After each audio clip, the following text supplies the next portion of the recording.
Greg Buelow, PIO for the City of Cedar Rapids Public Safety. Hi. Greg, this is a thing. Everybody was released earlier, so obviously this situation's been cleared up within the building. There's a large area to be locked down.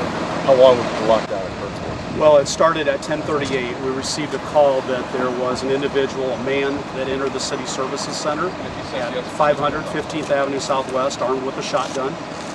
Other employees exited the building, and it sounds like this individual was more of a threat to himself and was barricaded himself perhaps in a hallway. I need to confirm that.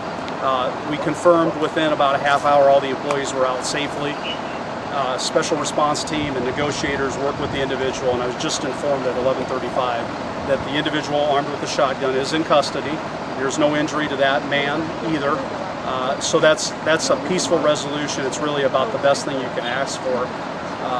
If not even to have this situation would actually be the best. But in these kind of situations where it's reported as an active assailant, potential active shooter, these are very volatile, very dangerous situations. And obviously these are going to be very tense moments for the individuals involved in this, that someone comes in and armed with a shotgun. Can you tell us whether this man was a city employee or was not a city employee? I need to confirm at this point it is possible that it was a city employee. Okay. For something like this, it's something the special response team is trained for. You saw them walking the streets. Is there any apprehension by the neighbors around here? What kind of cooperation? No, we got good cooperation. There's really over probably 500 employees here.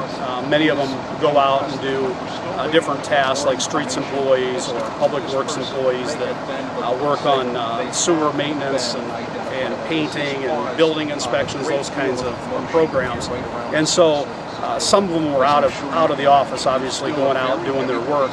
But to have this large number of individuals to safely evacuate the building, no one injured, everybody remained pretty calm. I will still say that anybody going through a situation like this, the city is very concerned about them and their emotional and mental health of employees involved, because, quite frankly, this is a traumatic situation to have somebody come in, armed with a shotgun, or be told that you need to leave. So we're going to make sure they have the appropriate help. Two more questions. Number one is the procedure for you all is how do you notify everybody that they have to evacuate the building? Number one. And number two, are there going to be some sort of post-issue counselors available for employees? Yeah, I would believe that would be something we would do through our employee assistance program. I'll need to confirm that with human resources, but it's only logical that's something the city would do to make sure that the employees are the number one asset. They want to make sure they're taking care of their mental health. We also want to make sure that the individual involved today gets the appropriate help that person needs. There are numerous plans in place. We have practiced active shooter drills for several years. You always hope, Doug, that you never have to implement that plan. You see it on the national news, and you always hope it doesn't happen in Cedar Rapids. With this particular case, we are very fortunate that there was no weapon discharge. We are also fortunate that no employees were injured on the evacuation procedures, and that the individual that came in that was a threat to himself did not harm himself. And so hopefully he can get the help that perhaps he needs.